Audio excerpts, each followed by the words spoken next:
I've never shared this with anybody publicly. There's so many things happening in this conversation right now. 1,000 years from now, people are going to be looking at this podcast saying, so this was the breakthrough. If this was Sports Center, that would be like such a hot take. Skip Bayless would have no idea. Stephen A. Smith would have no idea what to say if you drop that down. That is so good.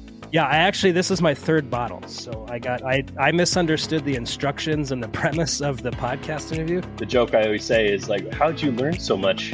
Got to drink a lot. The power of food and beverage to lubricate an environment. Resistance to change is hurting the church. I'm not in the camp that God has a penis or a vagina or a body at all. I'm in the camp that God is a universal spirit. This is the strangest podcast that I've been on. I don't even know what to do. I'm kind of geeked up about this wine. You've uncovered the mystery. You've exposed the formula. You've just duct taped together a number of things that aren't normally hanging out together, and I'm here for it. We're going to sit down at a table, we're going to have a glass of wine and some food, and we're going to talk about the beauty of Jesus. Thank you for the hospitality that this particular podcast provides folks like myself, and I know others, to be curious around their faith practices. I will never forget the first time I bought a bottle of wine by myself, which was yesterday. If you're familiar with drunk history, I thought it's like drunk theology. So By the way, drinking this Pinot Grigio at 3 o'clock in the afternoon is making me even more direct in my communication than I normally would be. Welcome back. It is episode 19 of Cabernet and Pray. It's just me today, but I want to share some things that have been going on in my world. It's been quite a doozy of,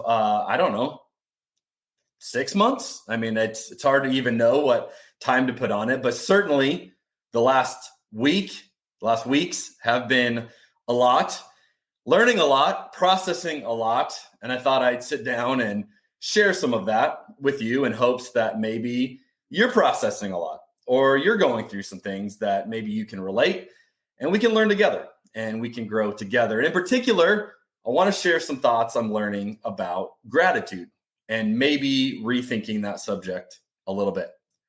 Now, before we get into gratitude, it's time to talk about what I'm drinking. It's Cabernet and Pray. So I thought today I'd open a bottle of something that I actually got in person. I got to go to a winery in Santa Barbara County called Fess Parker.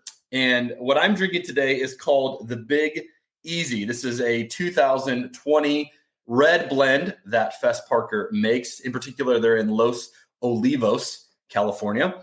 And this is a blend of 52% Syrah, 28% Petite Syrah, and 20% Grenache, to lighten it up a little bit because those first two are pretty bold. This is obviously a nod to the city of New Orleans by name, but this is a really nice red blend that has a bunch going on for it. I'm a big fan of blends.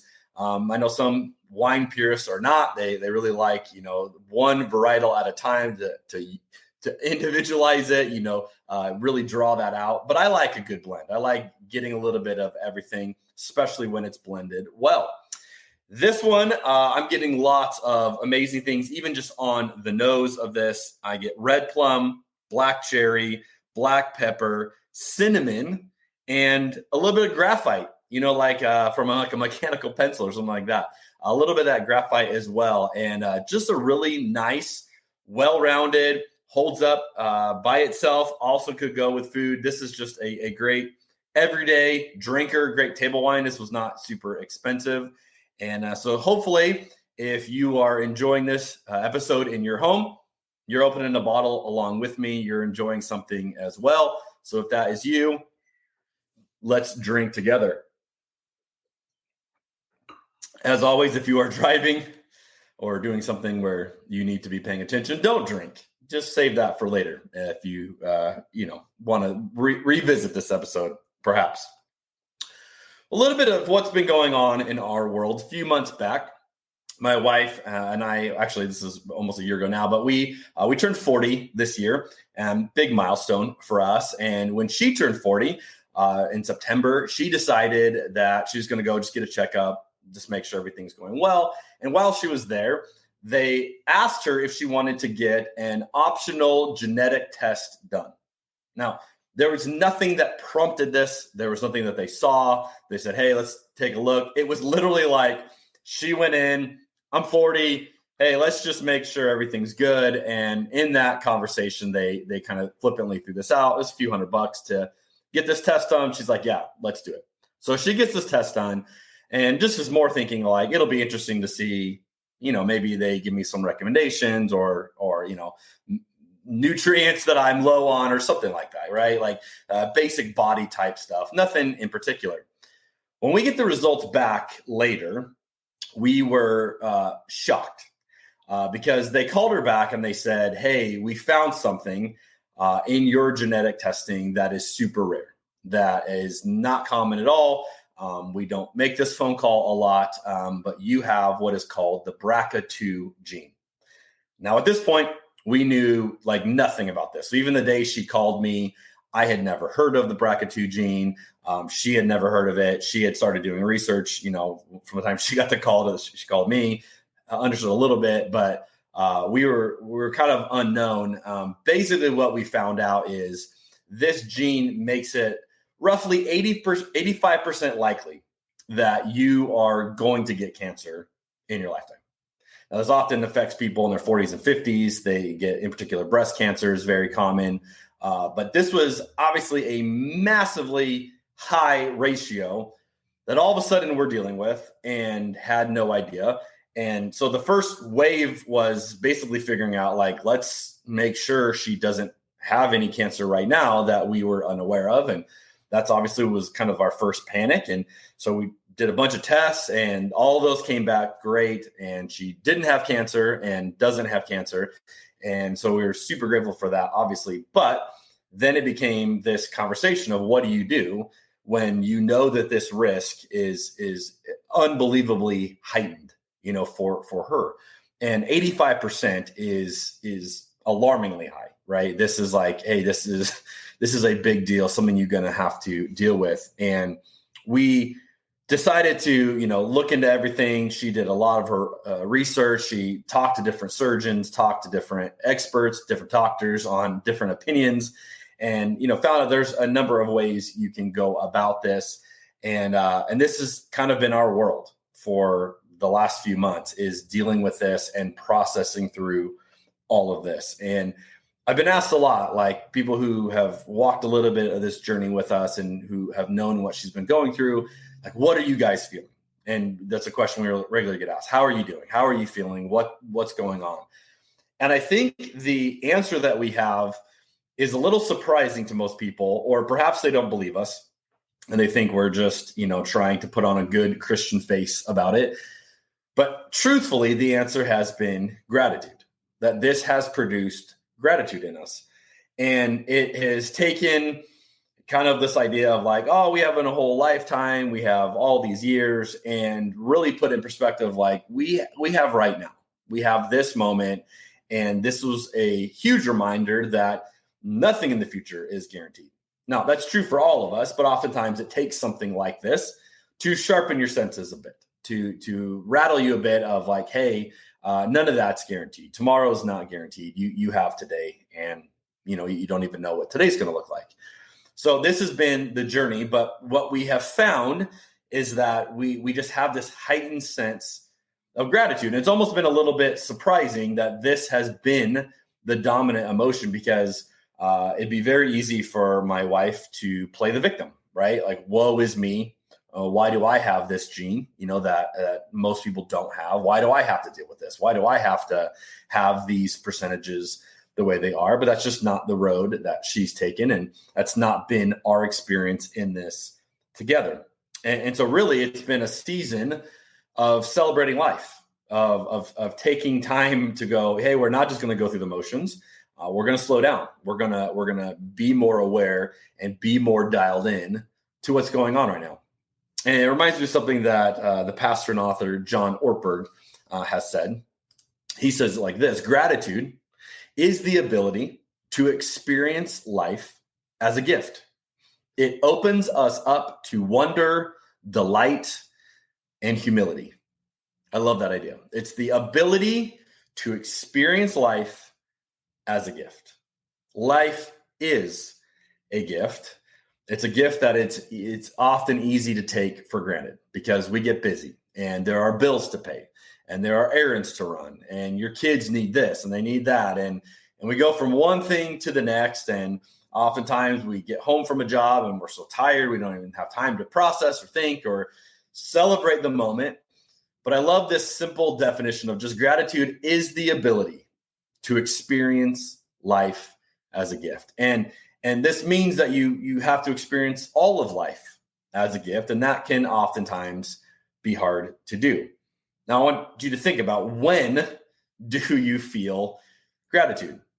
Now, most of the time, the knee-jerk reaction gratitude that we feel is when something awesome happens. You get the promotion, you get the job, you find out that thing you were working toward is going to happen. You get the Disney trip. I mean, whatever it is, that's when we have the gratitude. Like, yes, this is working. This is happening. I'm so grateful. And if you think about it, usually there are conditions, right, that have to be met. If this happens, then I'll experience gratitude. And if this goes the way I hope it goes, then I'll experience gratitude. And, there's even this like subcurrent in Christian culture these days of like #blessed, right? Like just I'm #blessed and Jesus blessed me. And almost this like idea of like good things are going to happen. And maybe even a little bit like prosperity gospel thrown in there. Like we're just going to believe that if I follow Jesus, all good things are going to happen. I'll avoid the bad ones and I'll only experience the good ones. I'm not talking about that. I'm talking about, how do you have gratitude when things don't work out? When you get the call that you have bracket 2 and your future looks very different than you thought it was going to look like. And so for us in this season of gratitude, we just decided like we're gonna just make the most of it. And so we do this thing every year. We call them like vision boards, mood boards, where we take all these magazines and we cut out either phrases or words or images that capture kind of what we're feeling in that moment as we look ahead to a new year. And so, some people make their New Year's resolutions. This is probably as close as our family comes to this, but we make these boards and we always put these things on, and mine's hanging on my wall in my office. And, just something I can stare at and just kind of reminds me of how I felt going into this year. And, maybe some things that I was thinking about or words that really stood out to me. And so one of the things that was on my wife's vision board was to go see the Northern Lights, to go see something incredible, right? And so we had talked about that, and that had been one of those things like, yeah, maybe someday it'd be awesome to do that. Well, in this season of like, hey, we don't have anything, that we can plan on, we're not sure about the future, we decided to book a trip to Alaska, and we did it in 9 days. And you might go, why would you do that in 9 days? That's, not the way you do it. What we realized is we had a window of time that this worked out with our schedules, that we could both do this. And we're able to have my sister-in-law and brother-in-law join us for this. And it wasn't as long of a trip as in an ideal scenario we'd like to do. But it was one of those, we could do this and we can make this work. And this is what we got. And so rather than putting it off to someday would be awesome, we decided let's plan this Alaska trip in 9 days. And I found myself reflecting on that trip a lot, because there's just a lot of unusual parts of this trip that were very different than most trips that we often take. Most of my vacations involve reading books and lots of time to think. And we have this joke, like if we go somewhere that has a beach, Michelle's going to be somewhere close to the water in the sun. I will be further back in the shade with a book, and usually a good beverage to enjoy. But that's just kind of how we roll. And she gets, her cup filled. I get my cup filled. I get to relax, process, think deeply, ponder the meaning of life, all those things. And that's what often works for us in, some capacity. This vacation, I lovingly dubbed it the extrovert vacation. I don't think I read at all. There was no time to read. I mean, this was like boom, boom, boom. we're going to pack as much into these few days that we have as possible. What else could we do? And it was kind of one of those trips. And the first night we're out, just to give you a scope, I mean, we're going dog sledding, we're doing snowmobiles. They call them snow machines there. Found out, very touching, Alaska, don't call them snowmobiles, they're snow machines. But we were just, doing all these things. And the first night we got back to our hotel room after all of our day's activities and our evening activity to go do what we were there to do. We got back to the hotel room. I looked at my watch, 3:21 a.m. That is a long time to be awake. That's a long day. And it's not like, hey, we were just resting. You're on vacation. No, I'm saying like we were going all day. Finally shut this thing down, 3:21. Get up the next day to go do it again. And it's just like this blur of activity, of how much could we get in this, this unique environment with the time that we had. And on top of that, it was bizarrely cold in Alaska while we were there. I'm talking like negative 25 degrees, negative 28 degrees, like crazy levels of cold that I had never experienced in my life.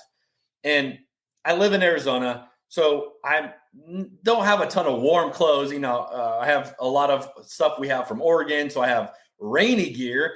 Don't necessarily have like the snow gear or the extreme cold gear. It's not really something. So we had to do a bunch of research in the 9 days we had, leading up to this vacation. And we're buying, different thermals and fleeces and, merino wool and all sorts of fun stuff. And I had bought some Columbia boots that were like warm weather snow boots. I thought would be awesome. I learned my first night out there, my boots were not awesome and were not going to handle the level of cold that we were throwing at them. In fact, that was the common denominator from all four of us in our group. The first night is our feet were freezing. I mean, to the point where I would go out for a little bit and we had this little cabin you could come back in and warm up. I'd go out, I start like feeling my feet aching. They were so cold. I'd go in, try to warm them up. At one point, I couldn't warm them up. And so, you take your boots off, warm them up by the fire, try to massage your feet back. And I couldn't get one of my feet to come back. Like I just couldn't get feeling back. And I started literally thinking, this is how people get frostbite. Like this is the condition in which it happens, negative 25 plus in Alaska at night. Like this is how people lose their toes, right? And so we knew we were going out for the next night. And so we're like, look, we got to get better gear. And I'm sure, people in Alaska, they're used to this. So let's go to one of these stores. So we get a recommendation. We go to one of these stores and I literally go up to the people and we're like, hey, what do we need? And we had called our tour company and we're like, hey, we're all freezing, our feet. How do we do this? And I'm like, well, when it's that cold, you need like negative 40 degree rated boots. I don't own any negative 40 degree rated boots. So we go to the next store the next day. And I literally asked the lady, I'm like, what are the highest rated boots that you've got in stock right now?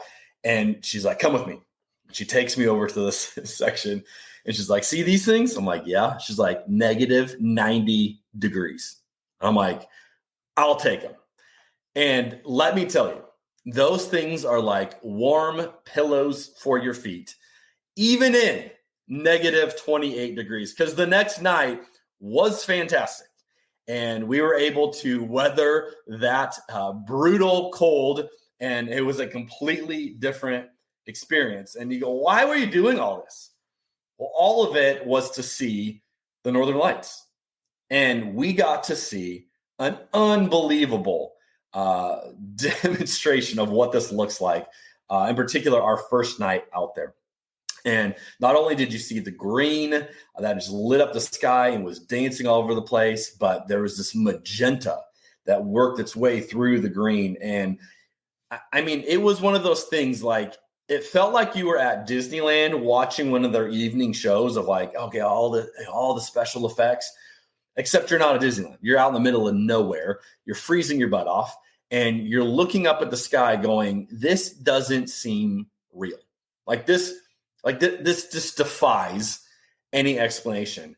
And I'm looking at Michelle, and we had this moment of like, we did it. We did it. We were able to pull this trip together 9 days. We were able to see something that a lot of people never see. And we did it. And, you know, she just starts crying. We just have this like moment outside, quick moment because we had to get back to the cabin so we didn't die. But just this incredible moment of like, wow, like this is life. Like life is just crazy.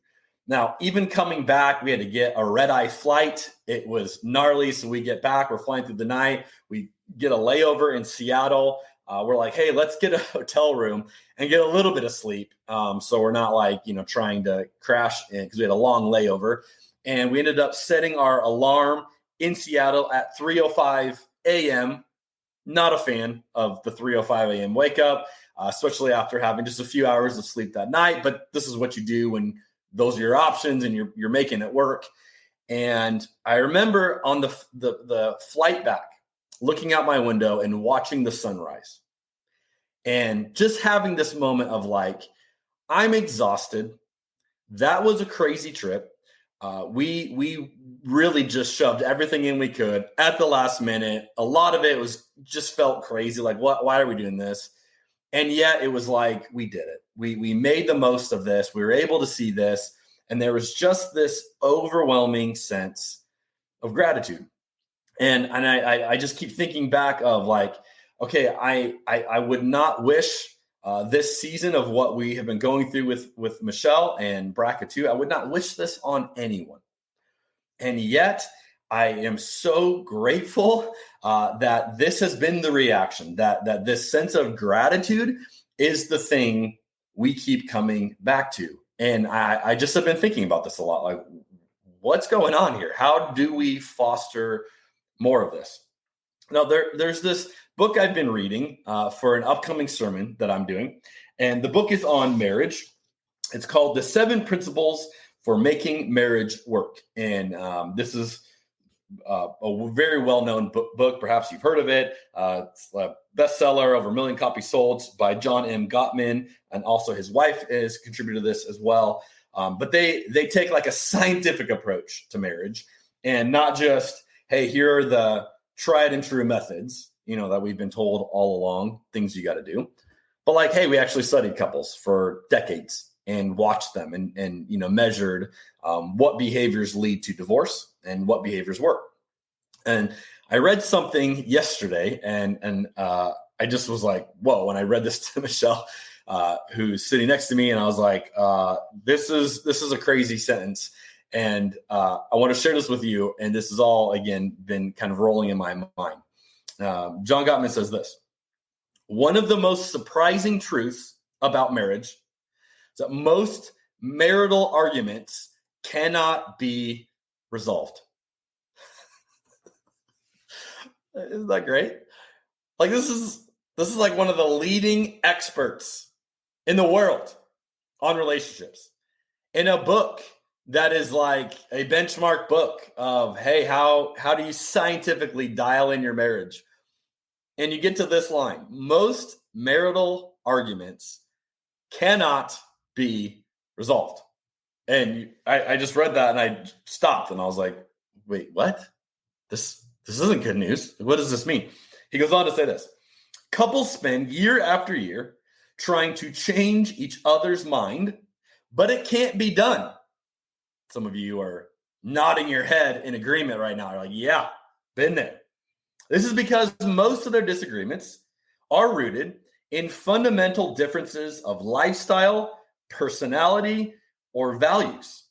By fighting over these differences, all they succeed in doing is wasting their time and harming their marriage.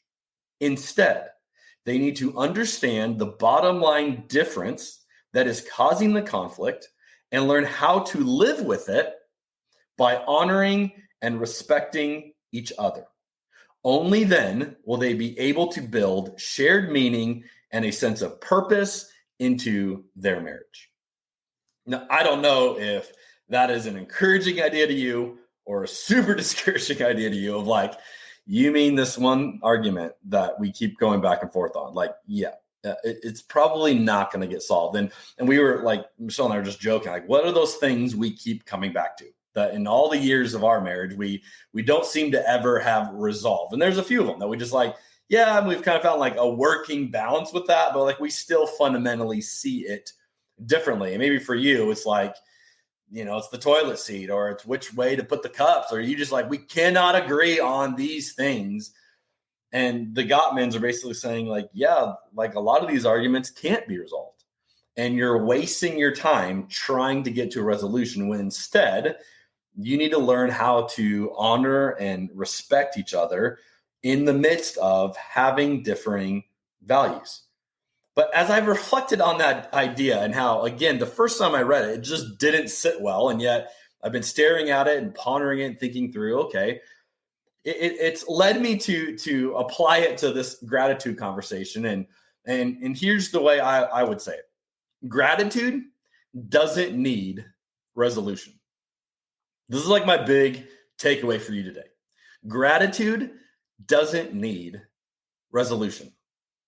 Now, so often we act like it does, right? When this happens, I will feel grateful. When I get the job, when I get the raise, when I get the girl, right? When I finally succeed in this thing, when we reach this destination, whatever that end goal is, the resolution that you're looking for. If we attach gratitude to the resolution of things that may never be resolved, we are preventing ourselves from massive amounts of gratitude. And what I think I have been learning recently is that there's not a happy resolution when you find out you have the BRCA2 gene. There's just not. And so if gratitude is dependent on some silver bullet, this is going to be amazing and pain-free and risk-free, and this is awesome, I am going to miss out on experiencing gratitude. But if I go into the situation and I say, you know what, I don't need resolution on this in order to feel gratitude, then all of a sudden I have massive amounts of opportunities to feel gratitude. And that is what we have been experiencing lately. Now, to keep the story going, Michelle decided to get a preventative double mastectomy, which is a massive decision for any woman to make. This is based on all of the science that we found, all of the facts that we stared at. This was, in our opinion, for our situation, the best move. This is what we felt like, hey, with this high 85% risk, it's just not worth that. And we can remove that risk dramatically if you will go and do this procedure. And so she had, it's called a deep flap double mastectomy procedure. And you can Google it because it's a funky deal. I'm amazed what surgeons can do with the human body these days. Let's put it that way. But this was a 9-hour surgery that she just got done with. And, we had to be there super early in the morning. So we're already kind of groggy, didn't sleep well the night before, as you can imagine, all the feelings, all the thoughts, all the worry, and knowing you have to wake up super early, get her to the hospital. She gets, everything checked in. I say goodbye to her, and then she begins this 9-hour surgery. And just to be transparent with you, it was a brutal day for me. I joked with Michelle. I was like, you have to physically go through this. But from your point of view, you're going to go to sleep and then wake up and this is going to be done. I said, from my point of view, I don't have any of the physical dynamics, but I have 9 hours of waiting and just the anxiety of that. And that was kind of our joke that day. But when I dropped her off, they literally said, hey, this is going to be so long. Just go home. Like, come back later tonight. We'll let you know, when we're done. But this is a really long procedure. There's no point in just waiting in the waiting room. So it's okay. So I go to my car after this, and I just lost it. I mean, I just sat there and cried. And I'm not a super crier, although as I've gotten older, it's become more prevalent than it used to be. Still don't cry a lot, but this was one of those moments. all the emotion of this, all of the feeling of this just came out. And I sat in my Jeep by myself in the parking lot of a surgery center early in the morning and just cried. And after I was done having a good cry, I didn't know what else to do, and I didn't want to just go home to an empty house. So I went to there's this park by our house that has a little lake, and I went and sat on a bench and stared at the water and just talked to God for a little bit, sat still, just thought about life and just pondered everything, felt all the emotions of that. After a while of doing that, I was antsy, I was fidgety. I didn't know what to do. So I thought, I need to exercise. I need to move my body. I need to, get some things going. And so I put on a weighted vest and got my dogs out. And I was like, all right, we're going to go for a walk. Ended up walking 4 miles around my neighborhood and got a good sweat going and just powered through it. And was like, I need to be moving, need to be doing something. After that, I didn't know what to do. So I just started like stress cleaning my house. And at some point, my kids came home from school during all that. And I didn't realize I was stress cleaning. I just didn't know what to do. And at one point, my daughter looked at me, and I guess I had been making and remaking our bed, like just like doing all sorts of weird details to it. And she's like, Dad, what are you doing? And it was when I was like, oh, like kind of stopped me in my tracks. Like, I don't know. Like, I don't know what else to do. And just the weight of worry and anxiety and, worrying about my wife and all that she was going through. Finally get the call from the surgeon, actually multiple calls, multiple surgeons. There was 3 involved in her surgery, that everything went well. Everything was going great. And eventually I was able to go back to the hospital, see her in recovery, and spent the next couple days with her in the hospital while she was recovering, and, just sat by her bed. And again, I would say the dominant emotion was gratitude. Like, I am so grateful to have you for this moment, because we just don't know any of this and what the future holds. And it has just dialed us in. This situation is very unresolved. This has been brutal on her body. By far the hardest thing she has had to recover from physically.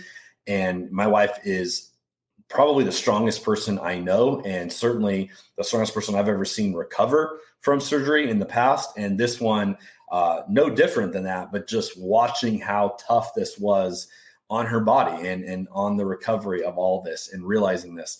And we're still looking at another probably 2 surgeries this year, at follow-up surgeries for all of this that's affiliated with this BRCA2 gene. And I say that because what I don't feel is resolution. I don't feel resolution. I don't feel like, wow, we solved it. We fixed it. We're not worried about that anymore. I don't feel that at all. But I do feel gratitude. And it's almost been heightened in the fact that I don't have resolution. And that's a tremendous encourager, is that if the lack of resolution with the right perspective could actually heighten our sense of gratitude, then you and I have all kinds of opportunities to be more grateful. Because I bet as you're listening to this or watching this, you are thinking of things in your own life that are not resolved, things that you're anxious about, things that you're worried about, things that keep you up at night, things that wake you up at night, that you go, I do not know about that. Things that are making you cry in your car. Those are the things that you go, yeah, I don't have resolution. And the human experience is filled with them. But what if we allowed those moments to produce gratitude in us, to go, wow, so grateful for the reminder that I am here right now, that I have this moment right now. And even without the resolution, I can still choose gratitude. The author Christine Pohl says it like this: gratitude begins with paying attention, with noticing the goodness, beauty, and grace around us. So here's my question for you today. Are you paying attention? Are you paying attention to the goodness and the beauty and the grace around you. Not the resolution of those things, not the happy feelings, not the dodged a bullet on that one, but are you paying attention to the moments that you can say, hey, we can appreciate this. And it may not be on the terms that you would like. It may not be in the time frame you would like. It may not be remotely the way that you would have drawn this up or have desired it. And yet, I'm just being constantly reminded in this season that gratitude is always a choice before us if we pay attention. So I don't know what the rest of our story looks like. I know right now my wife is getting stronger every day. I know that I have loved the chance to take care of her and to be supportive of her in this season. I know that so many people have been encouraged by the way that she has shared about her own journey and how she has faced this head on. And I hope that she encourages more women to do similar tests and to make hard decisions for their health and for their future. But I don't know where resolution is going to come from. I don't know what the next surgery is going to look like or when. I don't know about surgery 3. There's just so many things that continue to be not resolved. And that is my message for you today is don't wait on resolution. Do not let resolution to your issues hold you hostage from gratitude. Gratitude is available in the midst of it. And if it's anything like what we've experienced, that situation that's creating anxiety in your life right now might actually be the key for you experiencing gratitude in new and profound ways. So hopefully that message is encouraging to you today. Hopefully it speaks to something you may be going through. And the reminder that gratitude is available to all of us, I think, is very good news. So to all of that, I want to say cheers to you. Thanks for listening. Thanks for watching. We'll see you next time. Thanks for joining us for Cabernet and Pray. We'd love to hear what you thought of today's episode or what you'd like to see more of in the future. You can email us at cheers@communionwineco.com. And if you like this episode, please consider leaving us a 5-star review wherever you listen to podcasts. You can also find us online at communionwineco.com.